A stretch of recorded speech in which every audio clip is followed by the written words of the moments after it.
ሁላችንም እናማትባለን።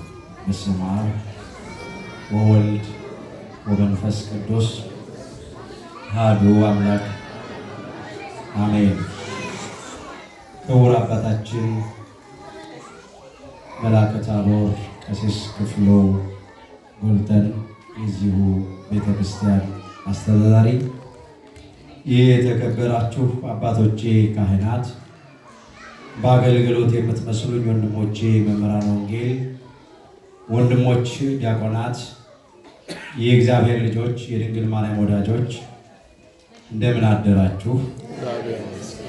በቸርነቱ ሳይገባን የኃጢአታችንን ብዛትና የሰውነታችንን ክፋት ተመልክቶ ሳያጠፋን ዕድሜ ለንስሐ ሰጥቶ እኔን ካለሁበት አምጥቶ እናንተንም እዚህ አቆይቶ ዳግም በቅድስናው ስፍራ ሰብስቦ ስሙን እንድንጠራ ቃሉን እንድንሰማ የፈቀደልን የአባቶቻችን የቅዱሳን አምላክ የሰራዊት ጌታ እግዚአብሔር ስለማይነገረው ስጦታው ክብርና ምስጋና ይግባው።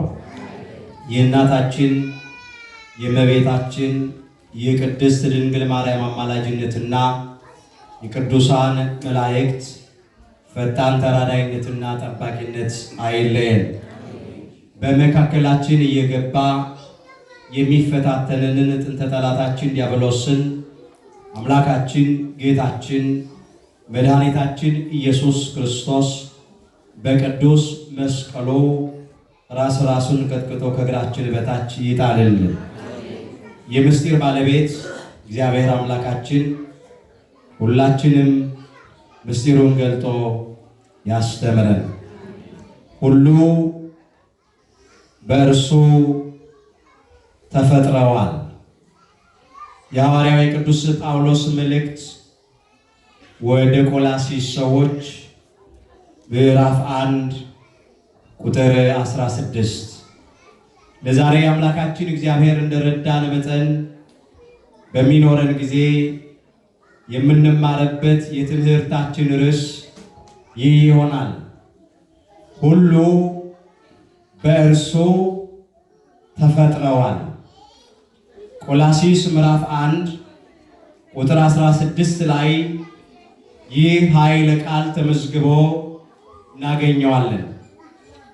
ዛሬ በቅዳሴው መካከል በዕለቱ ከተነበቡት መልእክታት መካከል በመጀመሪያው የተነበበው የሐዋርያው ቅዱስ ጳውሎስ መልእክት ክፍል ይህ ነው።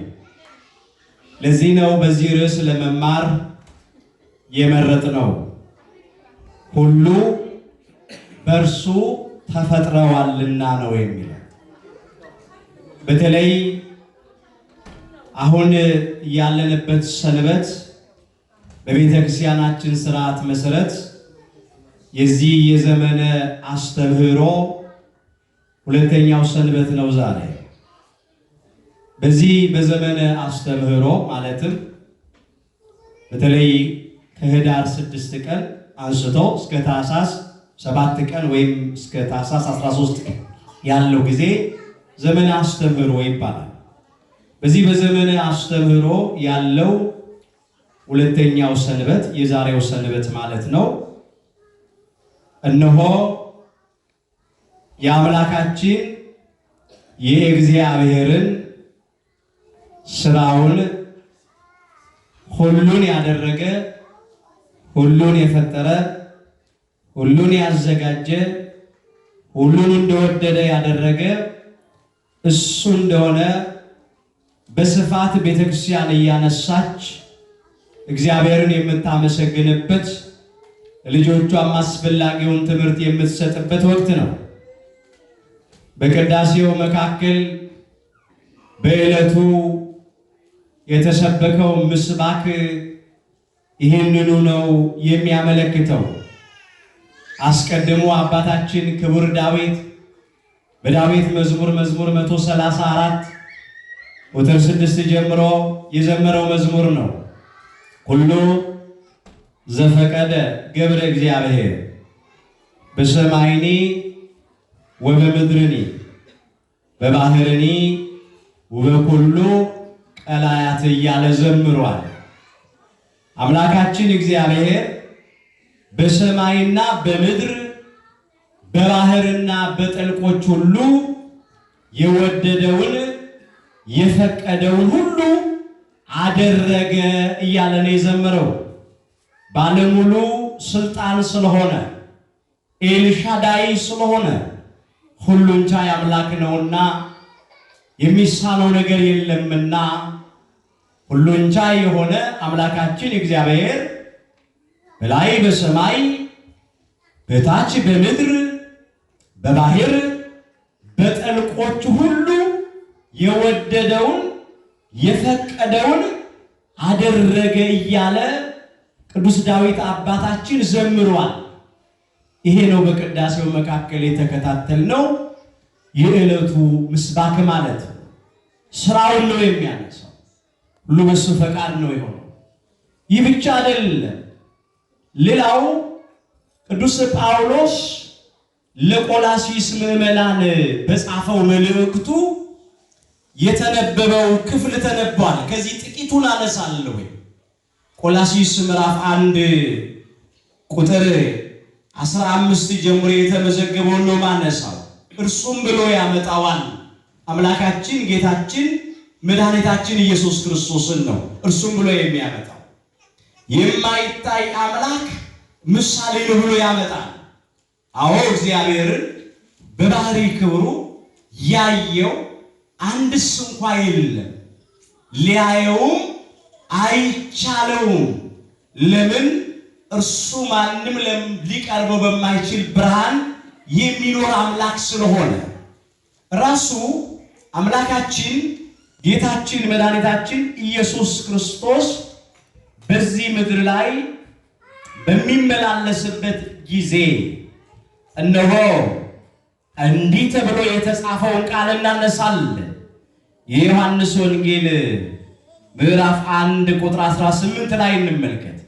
መቼም ቢሆን ይላል እግዚአብሔርን ያየው አንድስ እንኳ የለም ይላል። መቼም ቢሆን እስቲ በሉ እግዚአብሔርን ያየው አንድስ እንኳ የለም። ማንም በባህሪ ክብሩ እግዚአብሔርን ያየ አንድስ እንኳ የለም። በአባቱ እቅፍ ያለ አንድ ልጁ እርሱ ተረከው ይላል። ተቀዳሚ ተከታይ የሌለው በመልክ የሚመስለው በባህሪ የሚተካከለው አንድያ ልጁ የበኩር ልጁ በአብ እሪና ያለ በባህሪ አባቱ በእግዚአብሔር አብ ሕልውና ያለ እቅፍ ማለት ይሄ ነው። በአብ እሪና ያለ አንድያ ልጁ እግዚአብሔር ወልድ ኢየሱስ ክርስቶስ እርሱ ራሱ ተረከው። ከቅድስት ሥላሴ አንዱ አካላዊ ቃል እግዚአብሔር ወልድ በባህሪ አባቱ በእግዚአብሔር አብ ፈቃድ፣ በባህሪ ሕይወቱ በእግዚአብሔር መንፈስ ቅዱስ ፈቃድ፣ በራሱም በእግዚአብሔር ወልድ ፈቃድ ከሰማየ ሰማያት ወርዶ ከቅድስተ ቅዱሳን ከድንግል ማርያም ከሥጋዋ ሥጋ ከነፍሷ ነፍስ ነስቶ በተዋሕዶ ከብሮ ከእርሷ ተወልዶ በሥጋ ማርያም ተገልጦ በጠባብ ደረትና በአጭር ቁመት ተወስኖ በዚህ ምድር ላይ እየተመላለሰ ተረከው አለ እንጂ እግዚአብሔርን ያየው አንድስ እንኳ የለም። ለዚህም ነው እርሱ የማይታይ አምላክ ነው ብሎ ያመጣው። አዎ እግዚአብሔርን በባህሪ ክብሩ ማንም ማየት አይችልምና የሚታዩትና የማይታዩትን ተመለስኩ። እዚያው ቆላስይስ ምዕራፍ 1 ቁጥር 15 ላይ የሚታዩትና የማይታዩትም ዙፋናት ቢሆኑ ወይም ጌትነት ወይም አለቅነት ወይም ስልጣናት በሰማይና በምድር ያሉት ሁሉ በእርሱ ተፈጥረዋልና ይላል። በእርሱ ምን ብለዋል? ተፈጥረዋል። ርዕሳችን ሁሉ በእርሱ ምን ብለዋል? ተፈጥረዋል። ሁሉ በእርሱ ተፈጥሯል። ሁሉ በእርሱ ተፈጥሯል ብሎ ቅዱስ ጳውሎስ የመሰከረለት የነገረን ያስተማረን ከቅድስት ሥላሴ ስለ አንዱ አካል ስለ አካላዊ ቃል ስለ እግዚአብሔር ወልድ ስለ አምላካችን ስለ ጌታችን ስለ መድኃኒታችን ስለ ኢየሱስ ክርስቶስ። አሁን ይህንን ነው የምንማር። ሁሉ የተባሉት የሚታዩትም የማይታዩትም ናቸው። ሁሉ በሰማይ ያሉት በምድርም ያሉት ሁሉ ከሰማየ ሰማያት በላይ ያሉት ከመቀመቃት በታች ያሉት ሁሉም ፍጥረታት ሁሉ ማለት ነው። ፍጥረታት ሁሉ በእርሱ ተፈጥረዋልና። በማን ተፈጥረዋል? በእርሱ ያለው አምላካችን ጌታችን መድኃኒታችን ኢየሱስ ክርስቶስ ይህንን ያስተማረ። ዛሬም የምንማረው በዚህ ነው። እኛ በተለይ ብዙ ሰዎች የአምላካችን የጌታችን የመድኃኒታችን የኢየሱስ ክርስቶስን ማንነት አላወቁም። ተሰነካክለው ወድቀዋል። እሱ በዚህ ምድር ላይ በሚመላለስበት ጊዜ ሙማነ ሥጋን በእጁ ተአምራት፣ ሙማነ ነፍስን በቃሉ ትምህርት እየፈወሰ ሲመላለስ ብዙዎች ተሰነካክለው ወድቀዋል። ሰቅለው ገድለውታል። አልተቀበሉትም፣ አላመኑበትም። ያን ጊዜ ብቻ አይደል፣ ዛሬም ብዙዎች የአምልኮት መልክ አላቸው፣ ኃይሉን ግን ክደዋል። ተሰናክለው ወድቀዋል። እግዚአብሔር ሁላችንንም ከመሰናክል ያድነን። ለዚህ ነው ይህንን አስረግጦ ማየት የሚያስፈልግ።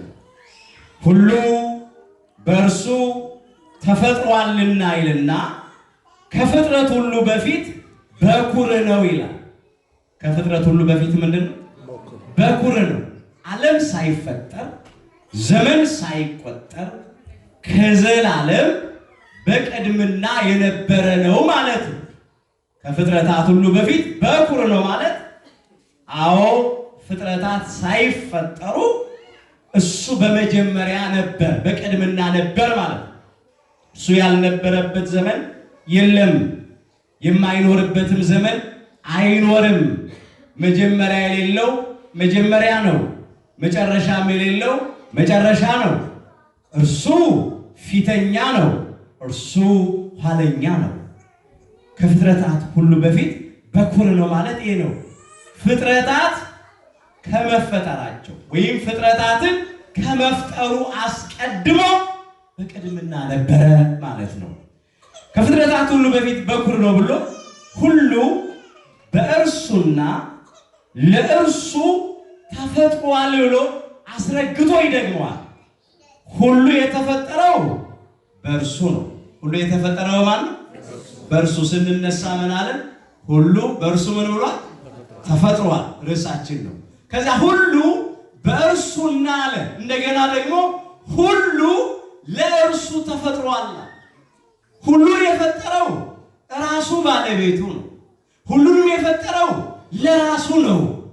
ሁሉ በእርሱ ሁሉ ለእርሱ ተፈጥሯል አለ። እርሱም ከሁሉ በፊት ነው አለ። እርሱ ከሁሉ በፊት ነው። እርሱ ዓለም ሳይፈጠር ዘመን ሳይቆጠር ከዘላለም የነበረ ነው ማለት ነው። በቅድምና የነበረ ነው ማለት ነው።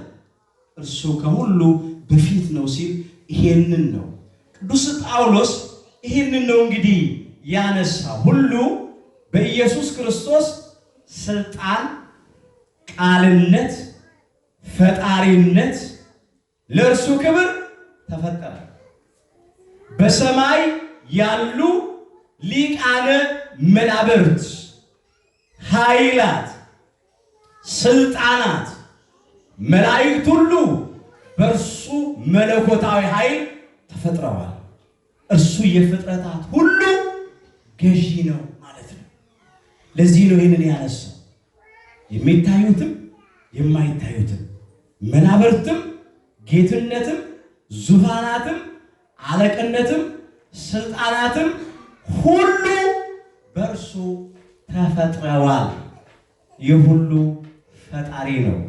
አንዳንዶች ሳያውቁ ነጥለው ወስደው ከመላእክት አንዱ ነው ሚካኤል ነው ብለው ደፍረው ይናገራሉ። ኢየሱስ ክርስቶስ እሱ እንኳን ከመላእክት አንዱ ነው ሚካኤል ነው ብሎ ለመናገር ቀርቶ እሱ ፍጡር አይደለም። እሱ የፍጥረታት ፈጣሪ ነው እንጂ እሱ የኃያላን ኃያል ነው፣ የጌቶች ጌታ ነው፣ የአማልክት አምላክ ነው፣ የነገሥታት ንጉሥ ነው። በቅዱሳት መጻሕፍት ውስጥ በብዙ ስፍራ የተመዘገበው ይሄ ነው። ያለ እርሱ የሆነ ምንም ነገር የለም።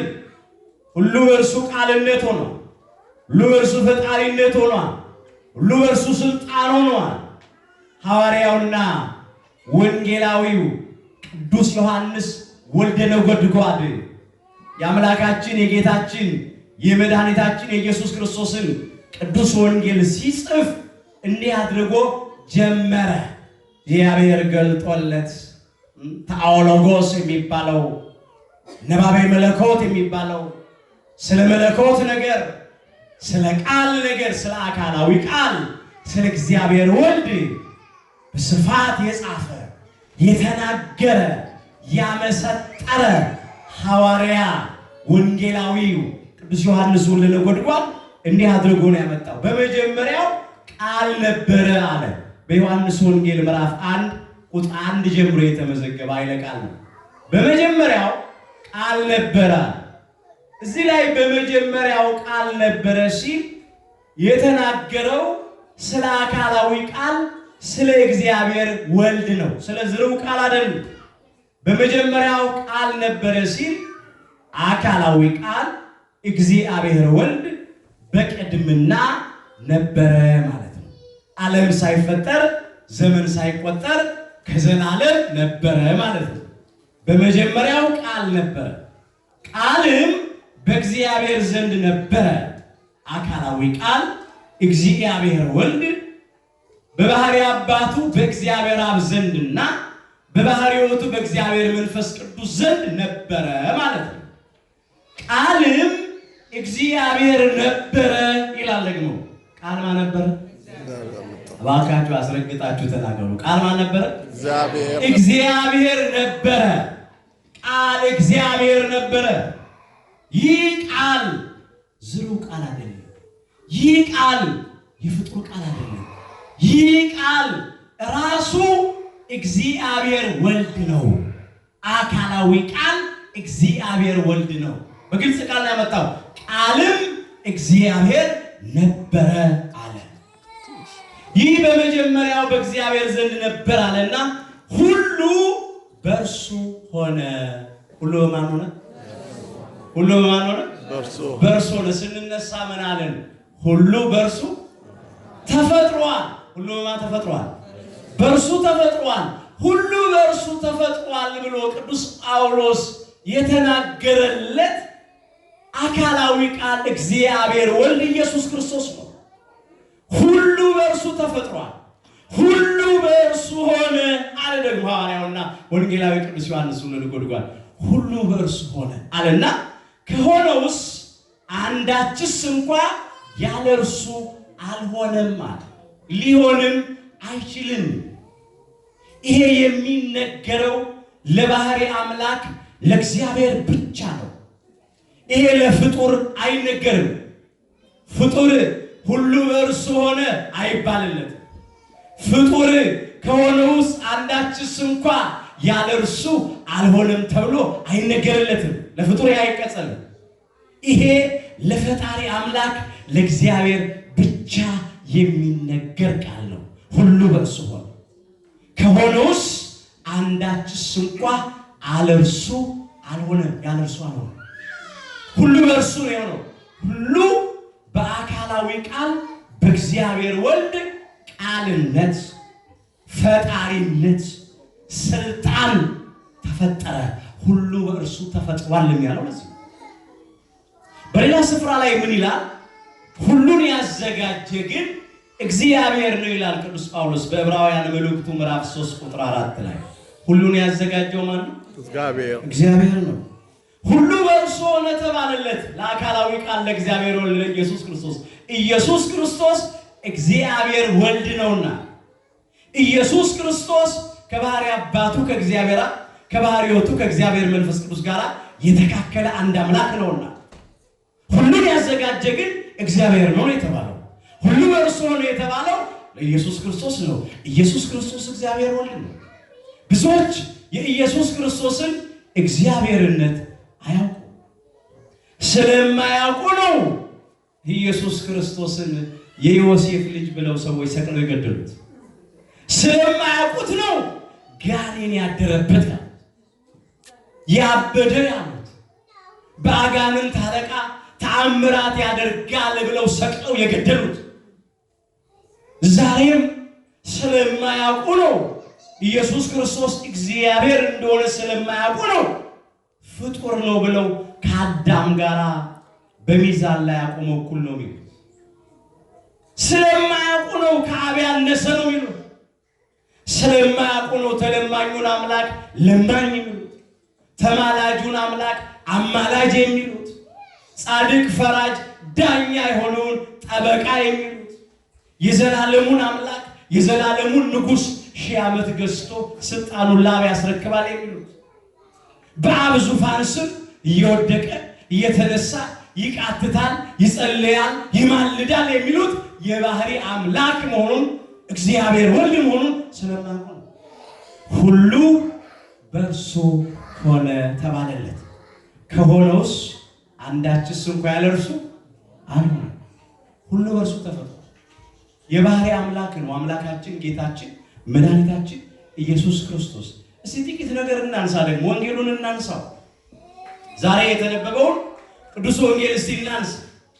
አዎ በዚህ ወንጌል ክፍል የዮሐንስ ወንጌል ምዕራፍ 5 ከቁጥር 16 እስከ 28 ያለው ነው የተነበበው።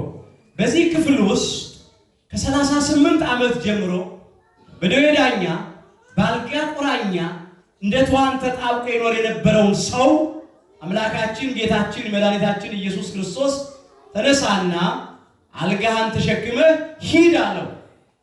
ያን ሰው ቁርጭምጭሚቱ ጸንቶለት ወገቡ ቀንቶለት ጥግ ወይም ድጋፍ ሳይሻ አፈፍ ብሎ ተነስቶ አልጋውን ተሸክሞ ወደ ቤቱ መሄድ ጀመረ። የኛ አምላክ እንዲህ ነው ታሪክ የሚለውጠው፣ እንዲህ ነው ነገር የሚገለብጠው። 38 ዓመት ሙሉ የተሸከመውን አልጋውን የተኛበትን አልጋውን የኛ አምላክ ታሪኩን ሲቀይርለት እሱ ደግሞ በተራው አልጋውን ተሸክሞ ወደ ቤቱ ሄደ። ክብር ለአምላካችን ለእግዚአብሔር ይሁን። ወገኖች ታሪኩ ተለወጠ፣ ነገሩ ተገለበጠ። ታዲያ አይሁድ ይህን ተመለከቱ። የእሱ መነሳት የዚያ ከ38 ዓመት ጀምሮ በስቃይ በህመም በደዌ የነበረ ሰው መዳንና መፈወስ አላስገረማቸውም፣ አላስደነቃቸውም። እንዴት በሰንበት አልጋ ትሸከማለህ አሉት። በጣም ያሳዝናል። እንዴት በሰንበት አልጋን ተሸከም? ማን ነው በሰንበት አልጋን ተሸከም ያለ ብለው ጠየቁት። አስተውሉ። እሱም ያዳነውን ተናገረ። አዎ ያሸክመውን ተናገረ። የዋ ምስኪን ነው፣ ምስኪን ነው። አለመታደሉ ነው ደግሞ እዛ ጋር መስተታል ነው። ታሞ የተነሳ ፈጣሪው ረሳ ይላሉ አሁንና ተናገረ። ከዚህ አምላካችን ኢየሱስ ክርስቶስ እንደዚህ አለ። እንዴት በሰንበት ይህ ሰው አልጋ ይሸከማል ብለው ክርስቶስን ማሳደድ ጀመሩ። እንዴት በዕለተ ሰንበት አልጋ ታሸክመዋለህ? ታድነዋለህ እኮ አይደለም ያሉት። እንዴት ትፈውሰዋለህ እኮ አላሉ። እንዴት አልጋ ታሸክመዋለህ? ሰንበትን እሽራለሁ አሉት። እሱ የሰንበት ጌታ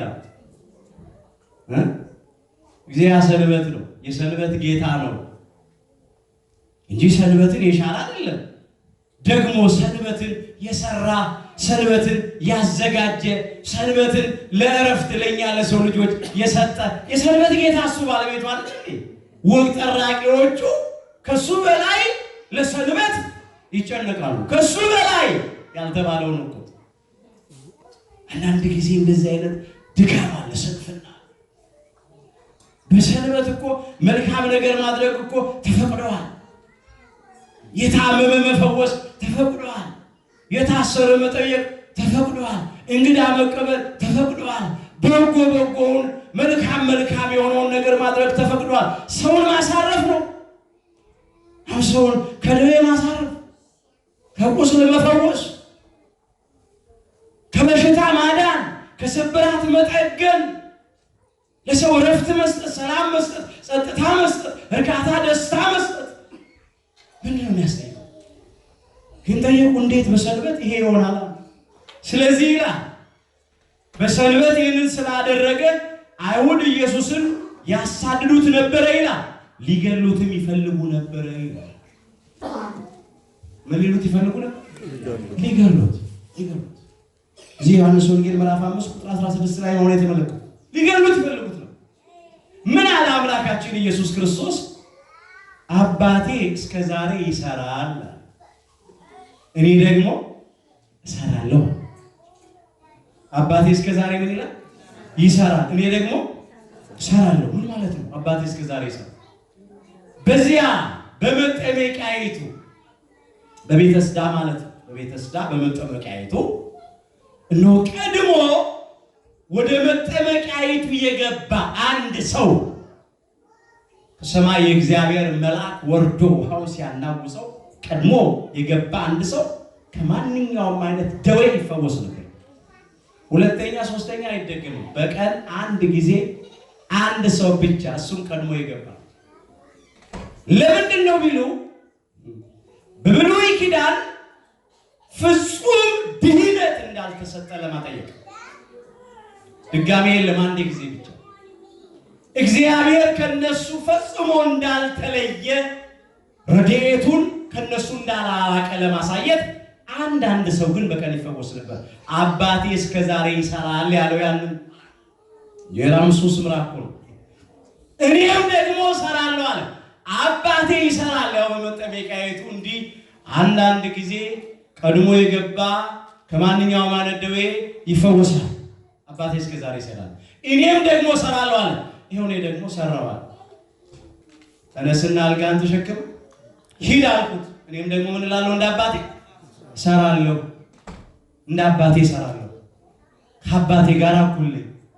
እኔና አብ አንድ ነን ስላለ በዮሐንስ ወንጌል ምዕራፍ 10 ቁጥር 30 ላይ ተመዝግቧል። እኔና አብ አንድ ነን ብሏል። በስልጣን በባህሪ በመለኮት በህልውና በአገዛዝ ይሄንን ሁሉ በመሳሰለው አንድ አምላክ አብ ወልድ መንፈስ ቅዱስ። አባቴ ይሰራል፣ አባቴ እስከ ዛሬ ይሰራል፣ እኔም ደግሞ እሰራለሁ አለ። ከዚህ አይሁድ እንዲህ አሉ፣ እርስ በርሳቸው እንዲህ ተባባሉ። እንግዲህ ሰንበትን ስለሻረ ብቻ አይደለም፣ ነገር ግን ደግሞ ራሱን ከእግዚአብሔር ጋር አስተካክሉ። ራሱን ከእግዚአብሔር ጋር ምን ብሎ አስተካክሉ። እግዚአብሔር አባቴ ነው ስላለ፣ ስለዚህ አይሁድ ሊገድሉት አብዝተው ይፈልጉት ነበር። አሁን በሰንበት ለምን ድውይ ፈወስክ፣ ለምን ተአምራት አደረክ ብቻ አይደለም ሊገድሉት ያሳደዱት፣ እንዴት ራሱን ከእግዚአብሔር ጋር አስተካክሎ እግዚአብሔር አባቴ ነው ይላል ብለው የተሰናከሉት። ሰቅለውም የገደሉት በዚህ አይሁድ ኢየሱስ ክርስቶስ የማርያም ልጅ ነው ብለው ማመን አልከበዳቸው። እንደገና የሌለውን የዮሴፍ ልጅ ነው ብለው ተሰናክለው ወድቀዋል። እሱ አይደለም የከበዳቸው፣ ኢየሱስ ክርስቶስ የእግዚአብሔር ልጅ ነው ብሎ ማመንና መቀበል ግን ከብዷቸዋል። እስካሁን ድረስ ይሄን አይቀበሉ። ዛሬም ብዙዎች የከበዳቸው ኢየሱስ ክርስቶስ የእግዚአብሔር ልጅ ነው ብሎ ማመን የከበዳቸው፣ አምላክ ወልደ አምላክ ነው ብሎ ማመን የከበዳቸው፣ ወልደ አብ ወልደ ማርያም ወልድ ዋህድ በተዋሂዶ የከበረ ስግው ቃል ሰው የሆነ አምላክ ነው አምላካችን ጌታችን መድኃኒታችን ኢየሱስ ክርስቶስ። ዛሬ የተነበበው የቅዱስ ወንጌል ክፍል ሁለቱን ልደት አምጥቷል። እዚህ ላይ የእግዚአብሔር ልጅ የሰው ልጅ ነውና ይላል። እዚህ ዮሐንስ ወንጌል ምዕራፍ 5 ቁጥር 28 ላይ ወረድ ብሎ ማየት ይቻላል። የእግዚአብሔር ልጅ የሰው ልጅ ነውና ይላል። የእግዚአብሔር ልጅ የማን ልጅ ነው? የሰው ልጅ ነው። ለአምላካችን ለጌታችን ለመድኃኒታችን ለኢየሱስ ክርስቶስ ሁለት ልደት አለ። የመጀመሪያው ልደቱ ወልደ አብ ይባላል። ዓለም ሳይፈጠር ዘመን ሳይቆጠር ከዘላለም ያለ እናት ከአባት ብቻ ስለተወለደ ለእግዚአብሔር አብ ተቀዳሚ ተከታይ የሌለው አንድያ ልጁ ስለሆነ የባህሪ ልጁ ስለሆነ የበኩር ልጁ ስለሆነ የእግዚአብሔር ልጅ ይባላል። የእግዚአብሔር ልጅ እግዚአብሔር ነው። አምላክ ወልደ አምላክ ነው። የመጀመሪያ ልደቱ ይሄ ነው። ለዚህ ነው አባቴ እስከ ዛሬ ይሰራል እኔም ደግሞ እሰራለሁ ያለው አምላካችን ኢየሱስ ክርስቶስ።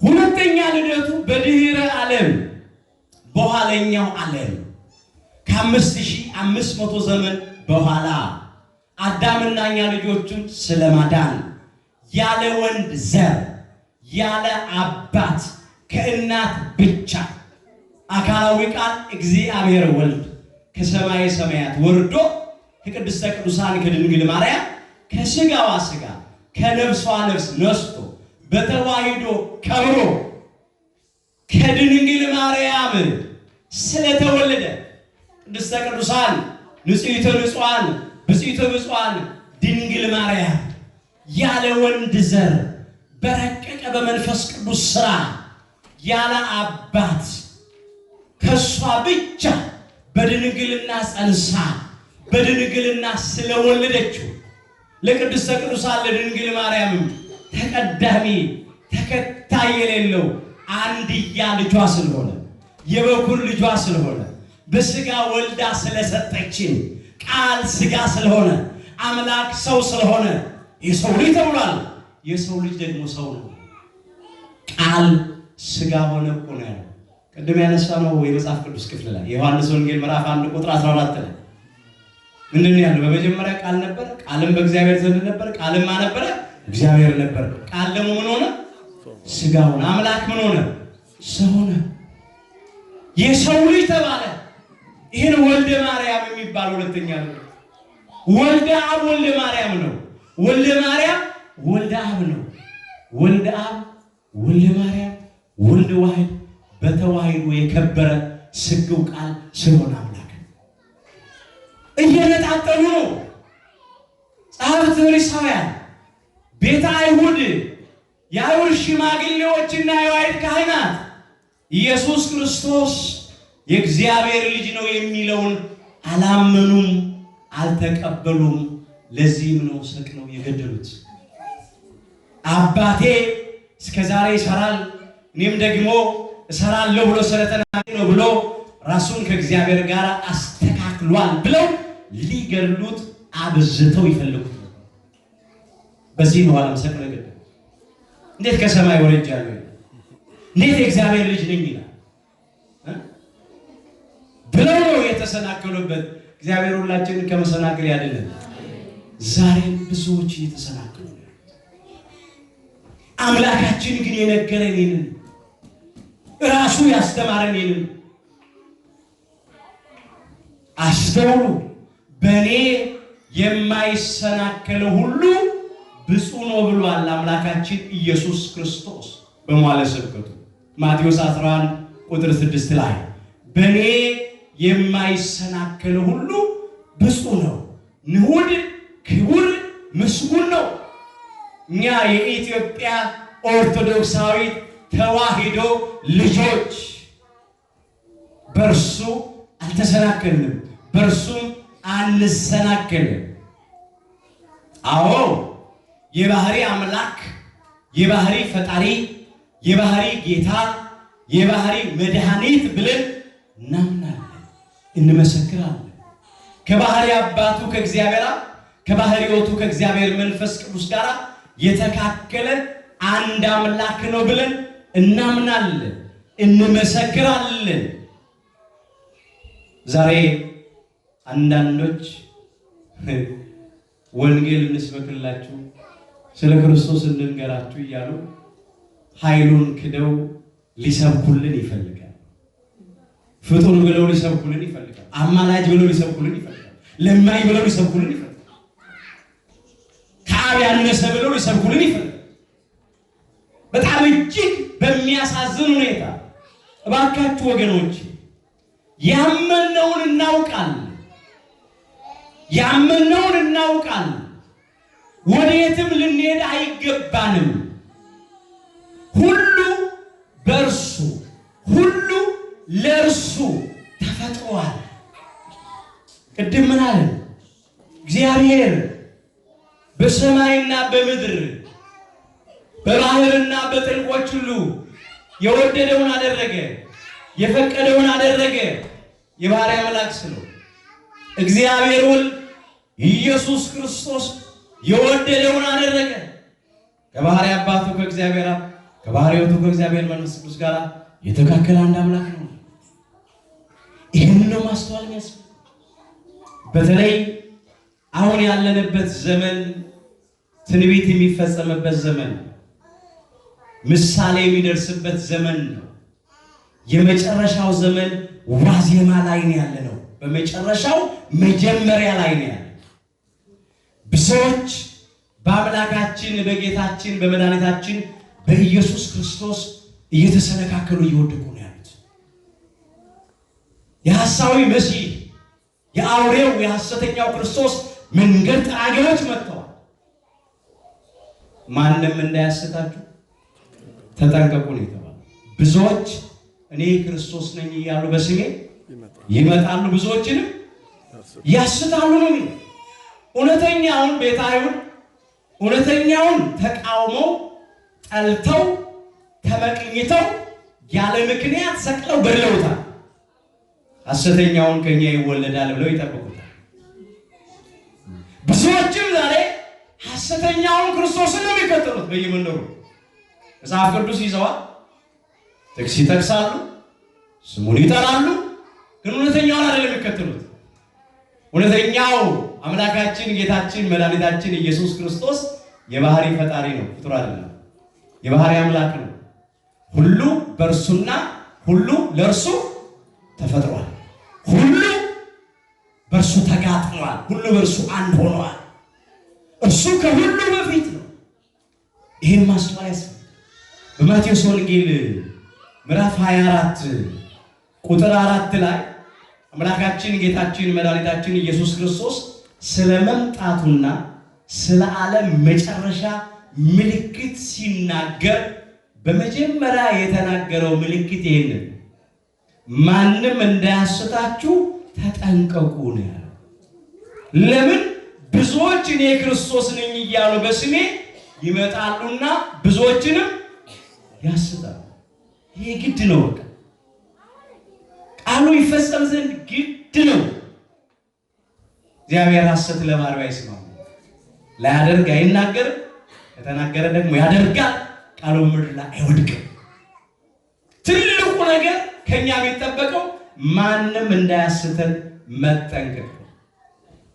ብዙ ኢየሱሳውያን፣ ብዙ ወንጌላውያንን ባዮች፣ ብዙ አማንያንን ባዮች መጥተዋል። ይሄ አይደንቅም። ግን ማን ብለው ነው የሚያምኑት ሲባል ችግር አለ።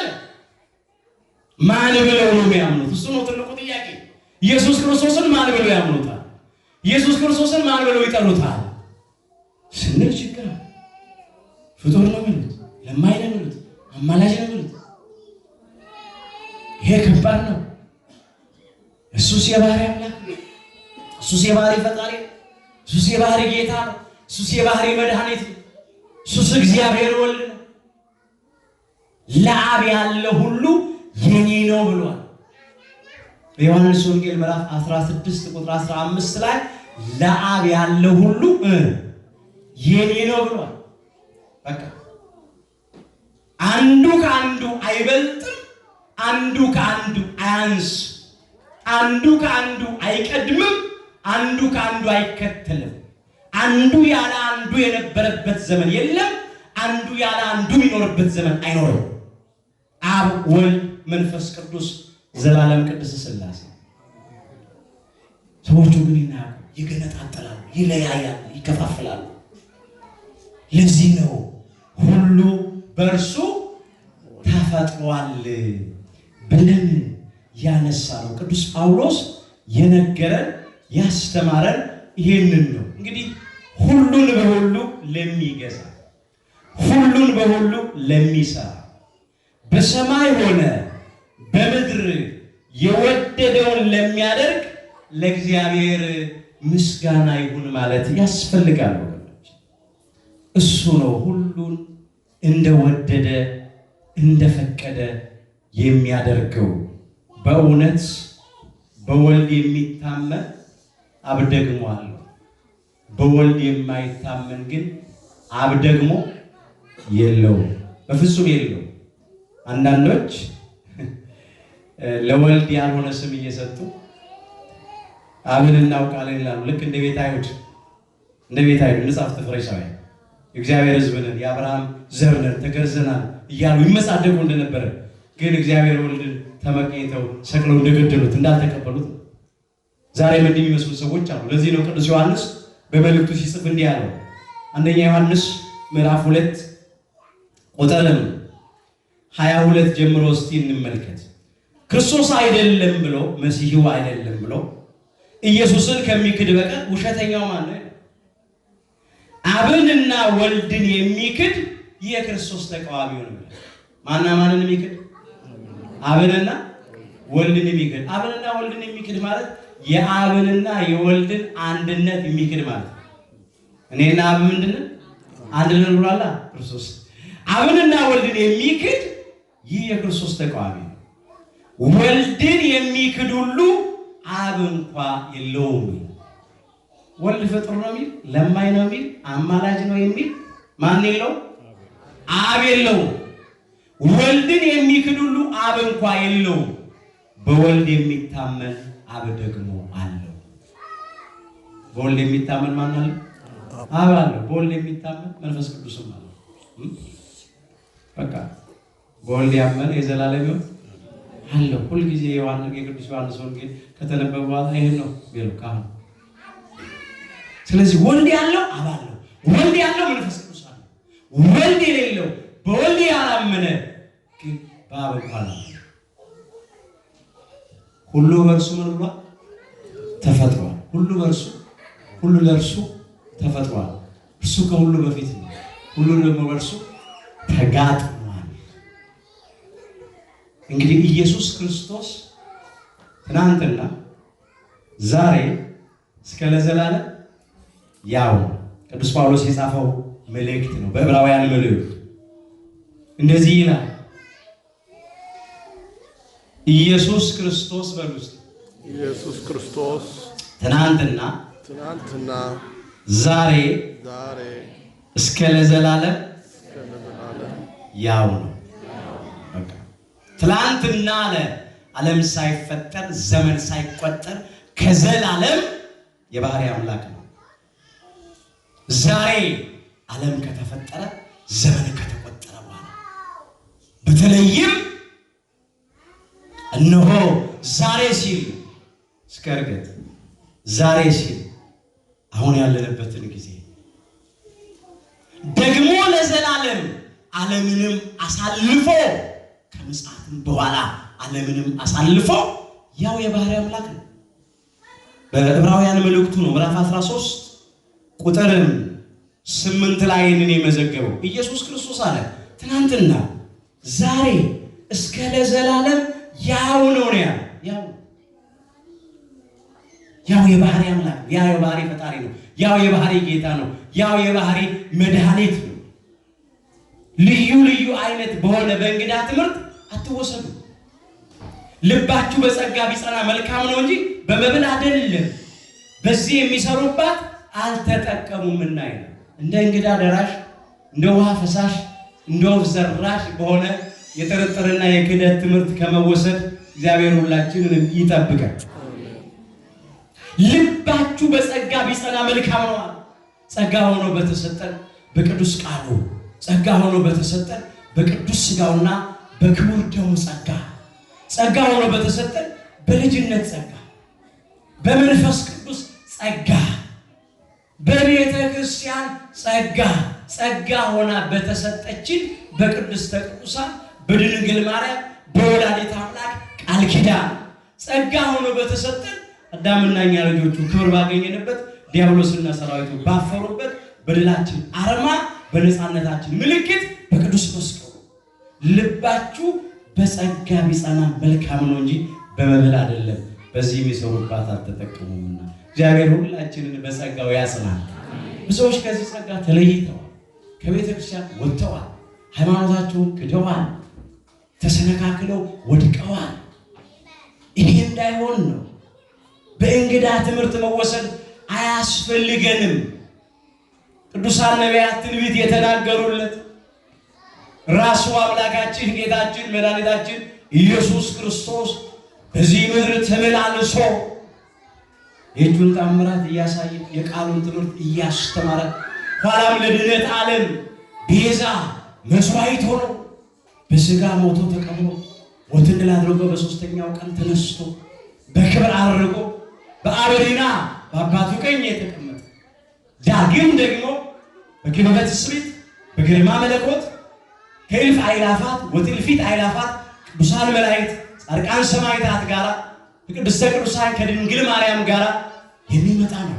እያንዳንዱም እንደየሥራው መጠን የሚያስረክብ ፈራጅ አምላክ ነው። እሱ ለማኛ ጠበቃ አይደለም፣ አማላጅ አይደለም፣ የባህሪ አምላክ። ይህንን አምኖ መጠበቅ ያስፈልጋል። ይሄን የተባለው ኢየሱስ ክርስቶስ ትናንት ዛሬ እስከ ለዘላለም ያው ነው። ልዩ ልዩ አይነት በሆነ በእንግዳ ትምህርት መወሰድ አይገባንም። በዚህ አምላካችን እግዚአብሔር ሁላችንንም አጽንቶ ያቆመን። መጀመር አይደለም መጨረስ ያስፈልጋል። ትላንት ከኛ ጋር የነበሩ ከምዕመናን የነበሩ ቆራቢያን የነበሩ ከምዕመናት የነበሩ ዲያቆናት የነበሩ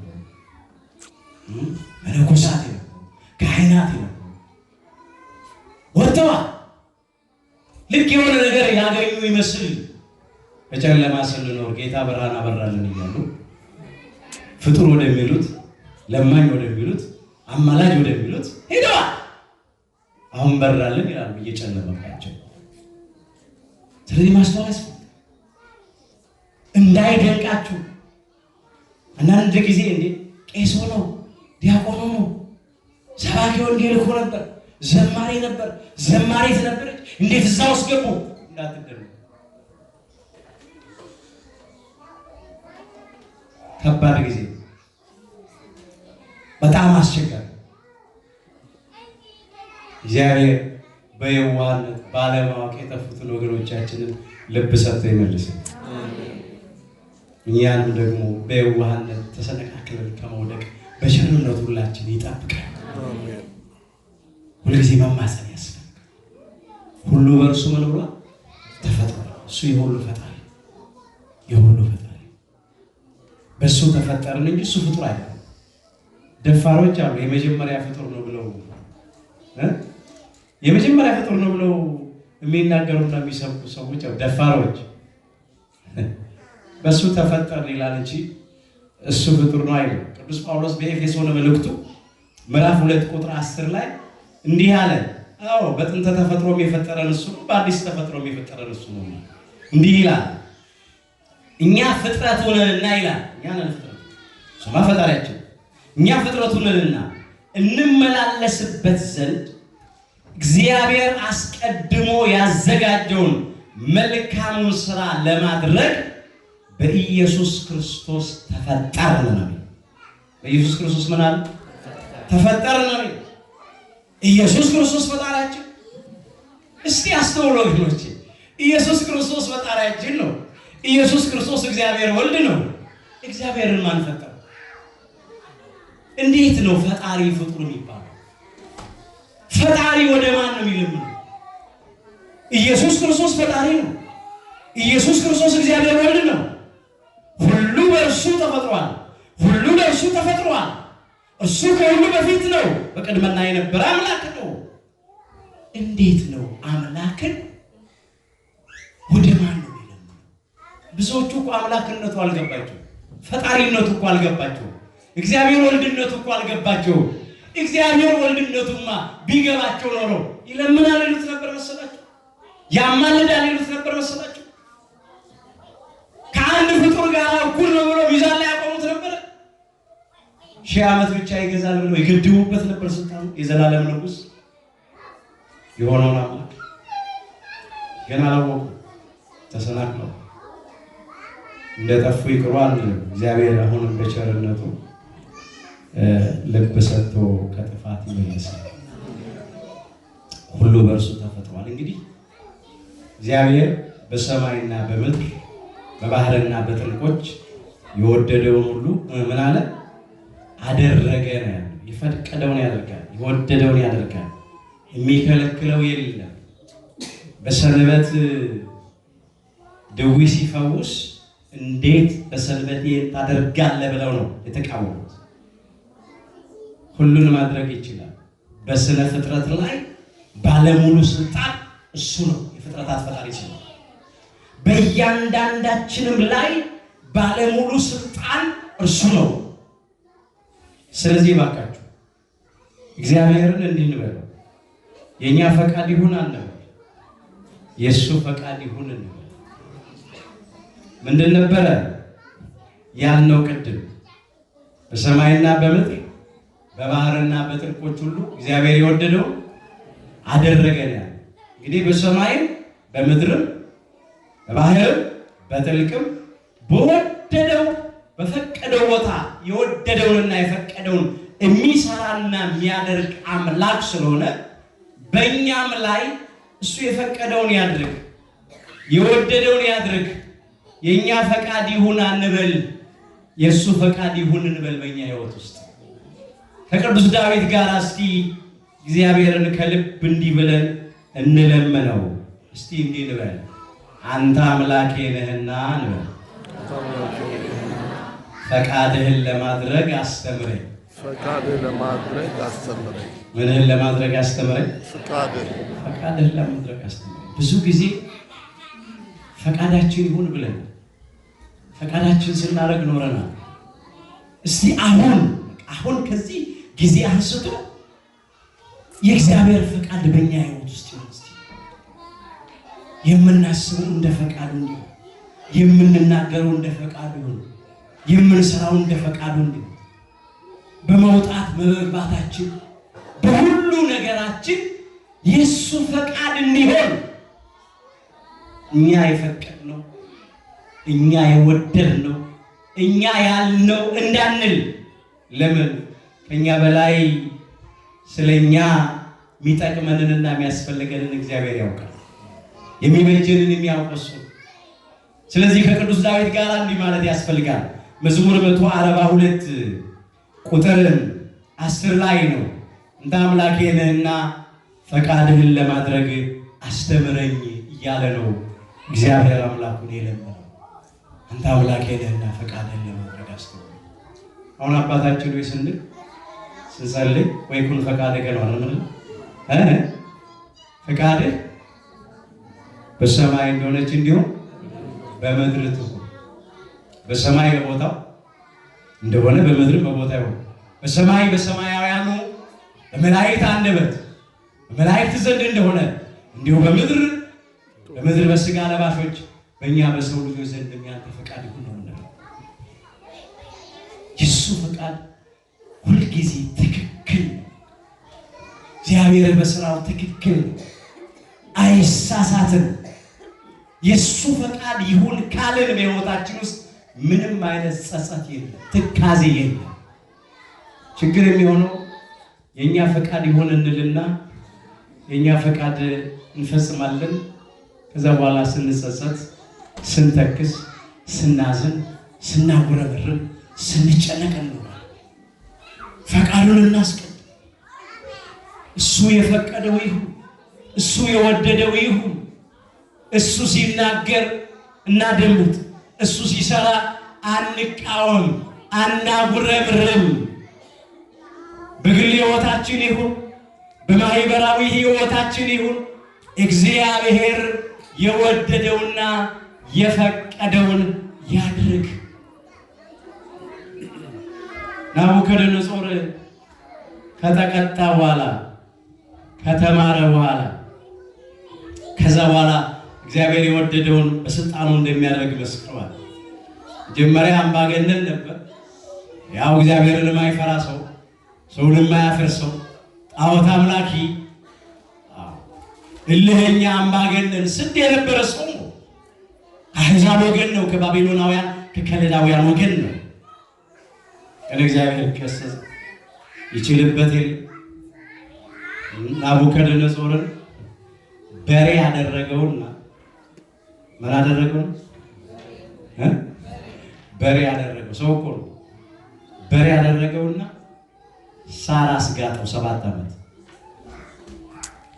በትዕቢቱ እግዚአብሔርን ፈቃድ በመቃወሙ ከእግዚአብሔር ጋር በመታገሉ ምክንያት ወገኖች ዛሬ እንደ ናቡከደነጾር ያሉ አምባገነኖችን፣ እልህኞችን፣ ክፉዎችን እግዚአብሔር በሬ ላድርግና ሳር ላስግጥ ቢል ስንት ሰው ሳር ይግጥ ነው? ስንት ሰው ከሰውነት ተራ ወጥቶ በሬ ይሆን? ማስተዋል ነው። እንደዚህ ተብሎ ተጽፏል። ትንቢተ ዳንኤል ምዕራፍ 5 ቁጥር 21 ላይ እስቲ የተመዘገበውን ኃይለ ቃል እንመልከተው። እንዴት አድርጎ ከሰውነት ተራ አውጥቶ እንደቀጣውና እንዳስተማረው ነው። ፈቃዱን እንዲያውቅ እንደዚህ ብሎ ነው ያመጣው። ልዑል አምላክም በሰዎች መንግስት ላይ እንዲሰለጥን የሚወደውንም እንዲሾምበት እስኪያውቅ ድረስ እግዚአብሔር የወደደውን ይሾማል፣ የወደደውን ያነሳል፣ የወደደውን ይቀባል፣ የወደደውን ያመጣል፣ የወደደውን ይወስዳል። የሱ ስራ ነው። በቃ ማንም መታገል አይችልም። ለዚህ ነው እንዲህ ብሎ ያመጣው። ልዑል አምላክም በሰዎች መንግስት ላይ እንዲሰለጥን የሚወደውንም እንዲሾምበት እስኪያውቅ ድረስ ከሰው ልጆች ተለይቶ ተሰደደ ይላል። ልቡም እንደ አውሬ ልብ ሆነ ይላል። መኖሪያውም ከምድረ በዳ አህዮች ጋር ነበረ። ከቤተ መንግስት ወጥቶ አስተውሉ።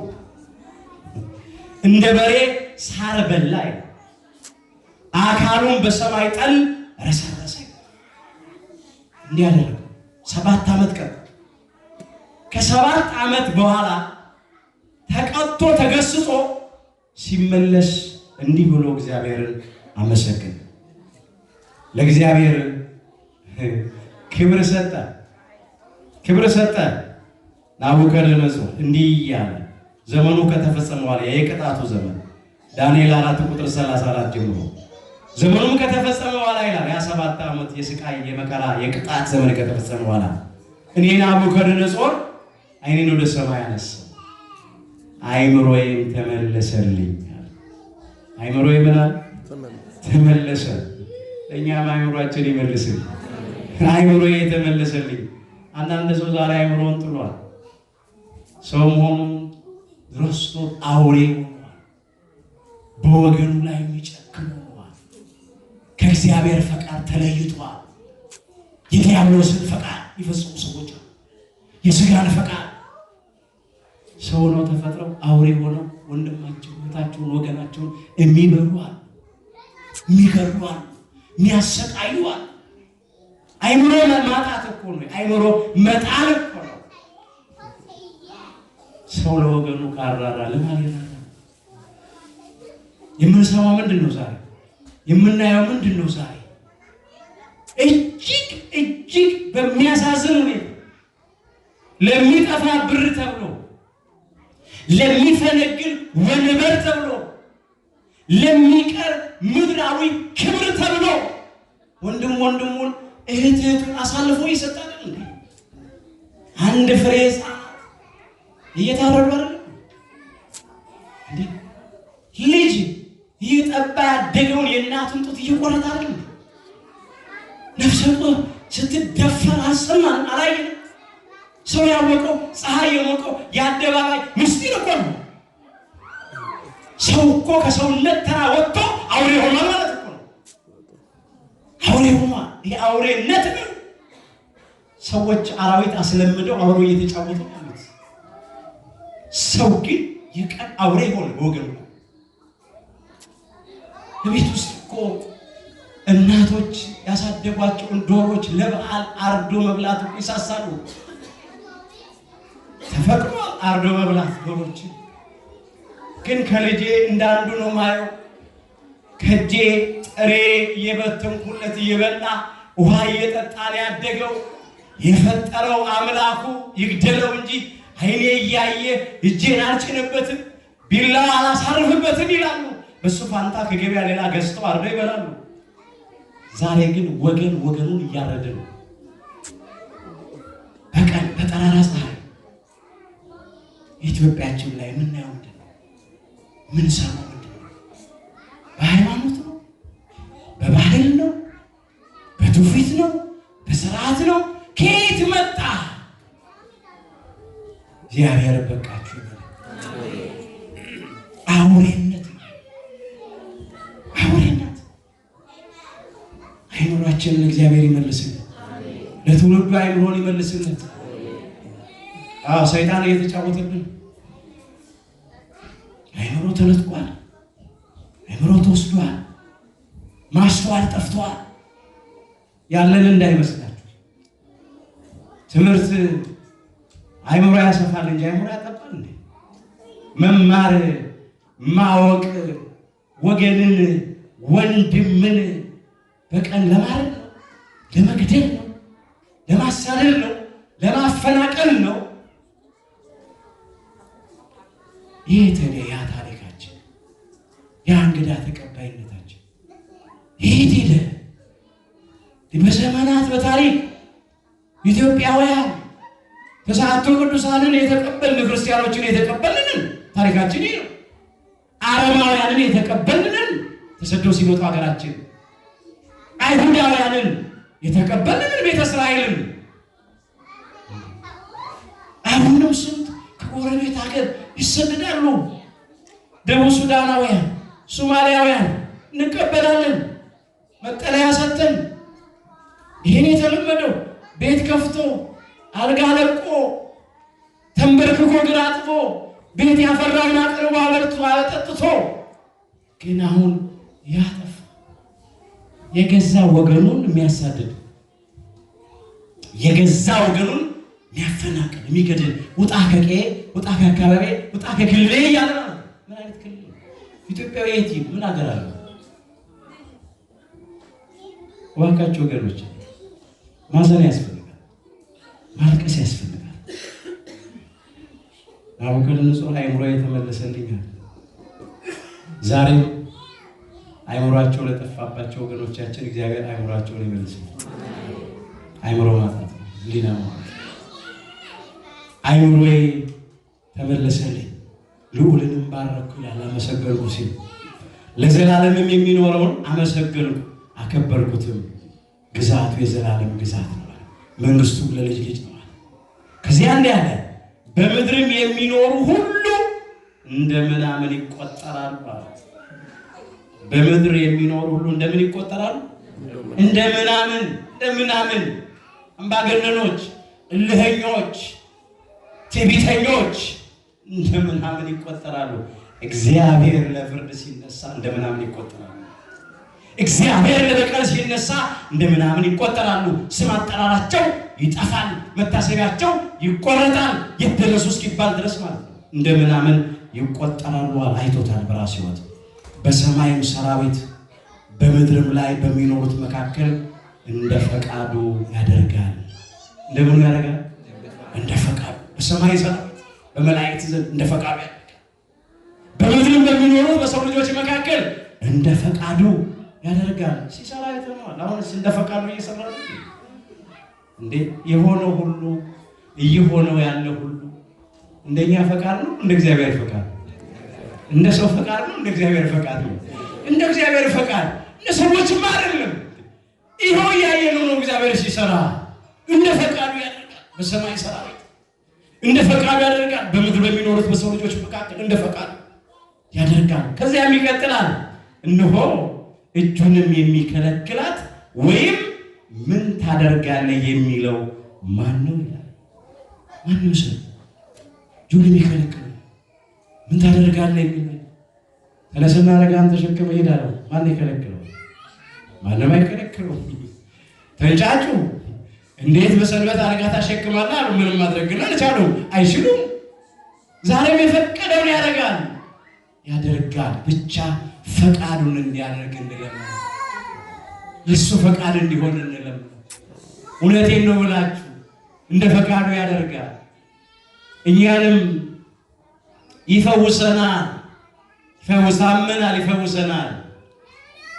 ከመለያየት ይፈውሰን፣ ከመጠላላት፣ ከመበላላት፣ ከመነካከስ አምላካችን እግዚአብሔር ይፈውሰን።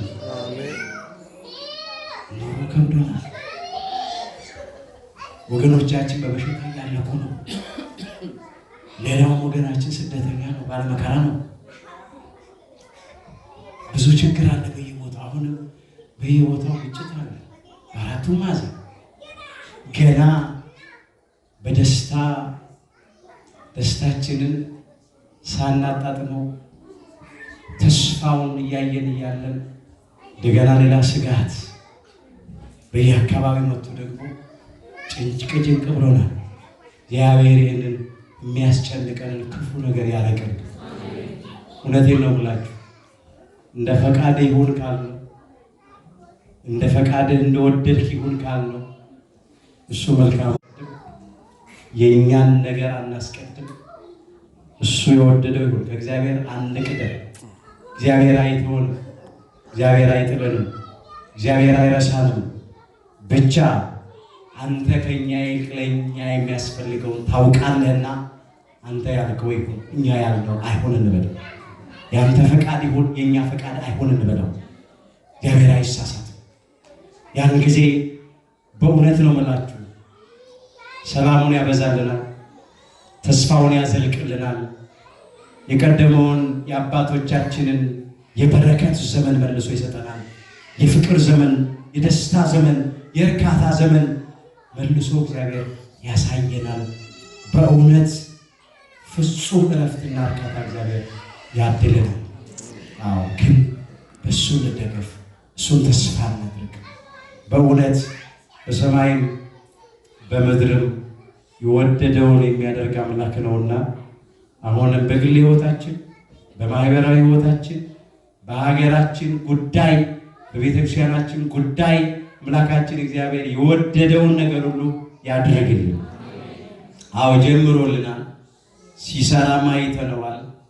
የተቆረጠውን ተስፋችንን ቀጥሎታል፣ ታሪካችንን ለውጦታል፣ ነገራችንን ገልብጦታል። ያም አሰቃቂ፣ ያም የመከራ፣ ያም የጭንቅ፣ ያም የግፍ ዘመን አልፏል። ግን እንደገና ተመልሶ እንዳይመጣ ለምን አንዳንዶች ዛሬም ይሄንን ለማድረግ የሚፈልጉ ሰዎች አሉ።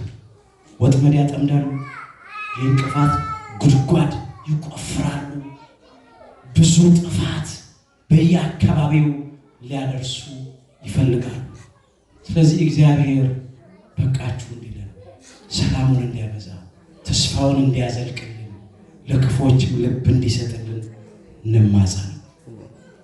ሁሉ በእርሱ ተፈጥሯል። ሁሉ በእሱ ነው የተፈጠረው። ሁሉ ደግሞ የተፈጠረው ለእርሱ ነው።